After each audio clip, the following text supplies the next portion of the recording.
दोनों अलग अलग नहीं हैं।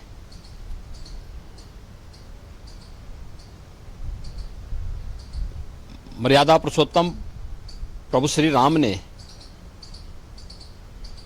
स्वयं शिव की उपासना की और रामचरितमानस में अगर आप जाएंगे तो इस बात को देखेंगे कि भगवान शिव ने भी राम की उपासना की। दोनों एक दूसरे के पूरक हैं।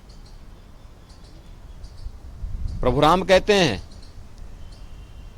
शिव द्रोही मम दास कहावा, सो नर मोहि सपने हो नहीं पावा।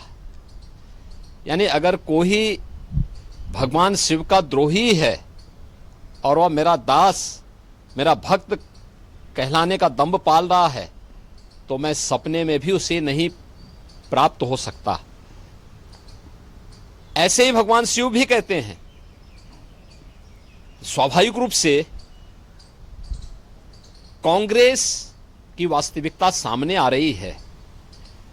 भारत की सनातन परंपरा को अपमानित करना, उसको लांछित करना, भारत की आस्था के साथ खिलवाड़ करना, ये कांग्रेस की प्रवृत्ति है। और कांग्रेस अध्यक्ष के द्वारा यही बात जो उनको कांग्रेसी संस्कार में प्राप्त हुआ है, वही बात वो अपने भाषणों में कर रहे हैं। भगवान शिव और भगवान राम को आपस में लड़ाने का कुत्सित प्रयास कर रहे हैं। उनका यह वक्तव्य अत्यंत ही निंदनीय है।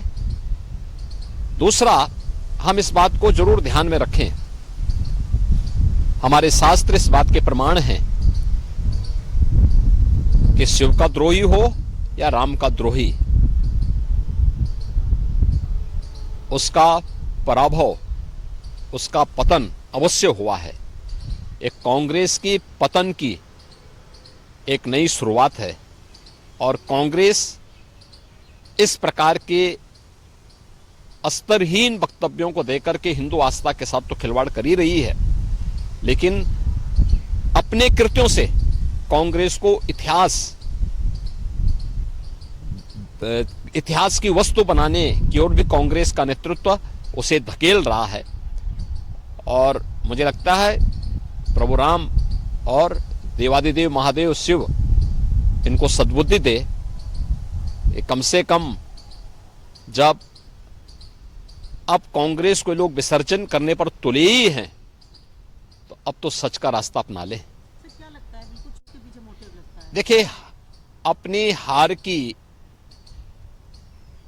खिसियाहट को अब भारत की सनातन आस्था के साथ खिलवाड़ करके कर रहे हैं। यद्यपि कांग्रेस का इतिहास इस प्रकार के कृत्यों से भरा पड़ा है, लेकिन इस सब के बावजूद चुनाव के समय इस प्रकार के संवेदनशील मुद्दों को उठा करके कांग्रेस भारत की आस्था के साथ साथ बहुसंख्यक समाज को अपमानित करने का कुत्सित प्रयास कर रही है।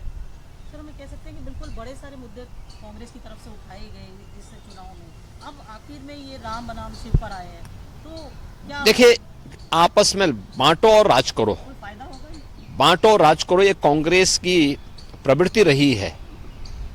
और अंग्रेजों की उस विरासत को ही कांग्रेस आगे बढ़ाने का जो कार्य कर रही है, वह हर एक मुद्दे पर कर रही है। उसने जाति के नाम पे, क्षेत्र के नाम पे, भाषा के नाम पर समाज को बांटा है, इससे पहले भी बांटा है, आगे भी वो लगातार इस प्रकार के कृत्य कर रही है। उसके इलेक्शन मैनिफेस्टो में भी समाज को जातीय आधार पर बांट करके और फिर देश के अंदर एससी, एसटी, ओबीसी के अधिकार को वह कैसे अल्पसंख्यकों को बांटने की कुत्सित चेष्टा का हिस्सा बन रही है।